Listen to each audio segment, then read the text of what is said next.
Good morning friend. আরে কোথায় লেখা? হ্যাঁ, ঠিক আছে। Good morning friend. আজকে সকালবেলা তোমাদের কাছে টিফিন নিয়েই এসেছি। টিফিনের জোগান আমি এখানে রেডি করে নিয়েছি। আমি বানাবো এগ রোল আমার পদ্ধতিতে আমি বানাবো, ওই দোকানের মতন আমি বানাবো না। এখানে ময়দা হাফ গামলার মতন নিয়েছি, আর তার সাথে নিয়েছি 3টে ডিম, এই হচ্ছে লবণ, আর একটু কালারফুল করার জন্য চিলি ফ্লেক্স, আর এই হচ্ছে জল। আমি এইটা দিয়ে ময়দাটার ব্যাটার বানাবো।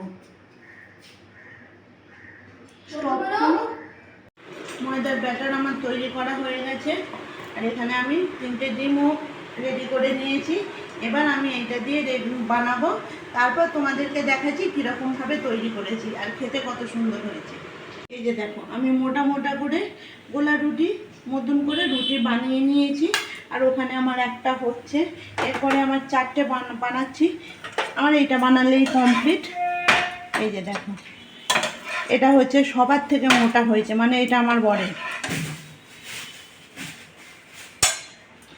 চাটু আমার গরম আছে, দিয়ে দিলাম তেল। তেলটা একটু ব্রাশ করে নিই।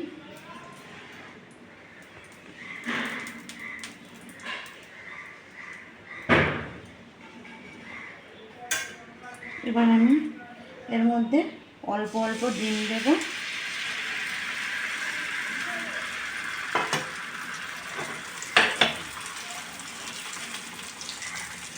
এই যে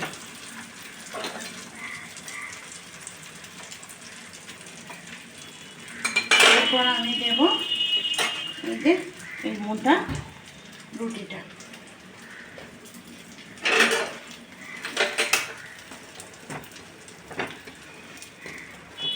সামান্য তেলও লাগলো, আমার ডিমও কম লাগলো, আর আমার টেস্টি এগ রোলও বানানো হয়ে গেল।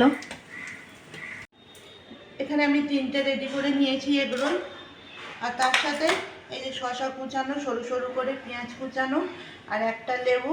লেবু না দিলে ভালো লাগে না খেতে, আর তার সাথে কাঁচা লঙ্কা, আর এই হচ্ছে টমেটো সস, আর এই হচ্ছে কাসুন্দি। যে যেটা দিয়ে খাবে তাকে সেটা দিয়ে রোল বানিয়ে নেব। আর এখানে এই যে কাগজ রেডি করে নিয়েছি। পছন্দ এইটা, এই যে দেখতে পাচ্ছ, ও খাবে এটা দিয়ে, মানে ঝালের উপরে ঝাল। সস 2 গুণ স্পাইসি, তোমরা একবার ট্রাই করতে পারো।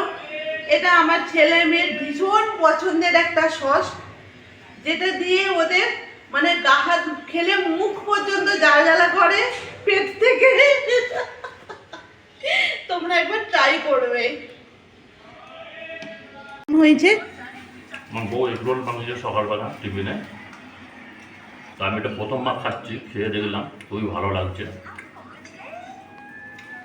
সঙ্গে জিলিপিও নিয়ে এসছে। ছেলে পড়তে গেছিল, ছেলে পড়তে যাওয়া ফেরার সময় জিলিপি নিয়ে এসছে। আমি তো খাই না, তবু একটু ট্রাই করে দেখবো খেয়ে কেমন লাগে। টিফিনটা আমাদের জমেই গেল। আজকের টিফিনটা জমে গেছে একদম ফাটাফাটি।